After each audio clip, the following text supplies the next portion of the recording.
ମୁଁ କହିଛି ବୋଉ ପାଖରେ ଶୋଇବୁ ମୁଁ କିଛି ଜାଣିନି କିଛି ନାହିଁ ତମେ ଆମେ ସବୁ ଝିଅ ପିଲା ଏଠି ଶୋଇବୁ ତମେ କେବେ ଶୋଉନି ବୋଉ ଆଜି କହିଥିଲେ ଶୋଇବ ବୋଲି ଏ ଆଜି ଦିପରେ ଶୋଇଥିଲୁ ବୋଉ ପାଖରେ କଣ ଆଉ ସେ କଥା ବା କହୁଛି ଆଜି ଦିନଟା ବୋଉ ଶୋଇବାକୁ କହିଥିଲା ସେ ଖଟ ଉପରେ ଶୋଇବ ନା ତଳେ ଶୋଇବା ତଳେ ଶୋଇବା କଣ ମୁଁ ଯାହା କହୁଛି ଶୁଣ ସଲ୍ୟୁସନ ତଳେ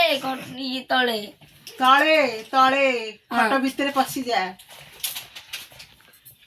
ମୁଁ କହୁଛି କି ଏଠି ସମସ୍ତେ ସ୍ତ୍ରୀ ଲୋକ ଶୋଇବେ ଜୋସନର ଭାଇନାର ଏଇ ଘରେ ଶୋଇବେ ସେଇ ବୋଉ ପାଖରେ ଏଇଠି ଶୋଇବୁ ଜାଗା ହବନି ହବ ବୁଲୁ ଆମେ ଶୋଇକି ଜାଗା ଜୋସନ ହସୁଛି ତମ କଥା ମାନେ ମାମା ମୋଟିଟେ କେମିତି ଶୋଇକି ଜାଗା ହବ କହିବାର ଅର୍ଥଟା ହେଲା ସେଇଆ ଆମେ ଶୋଇକି ଜାଗା ହଉନି ମାମା ମୋଟିଟା କେମିତି ଶୋଇକି ଜାଗା ହବ ଏଇଆ ହେଲା କହିବାର ଅର୍ଥ କହୁନ ଡେରି କରନି ଯାଅ ଖାଇଦିଅ ସବୁ ତୁ ଦେବୁ ନା ବେଶୀ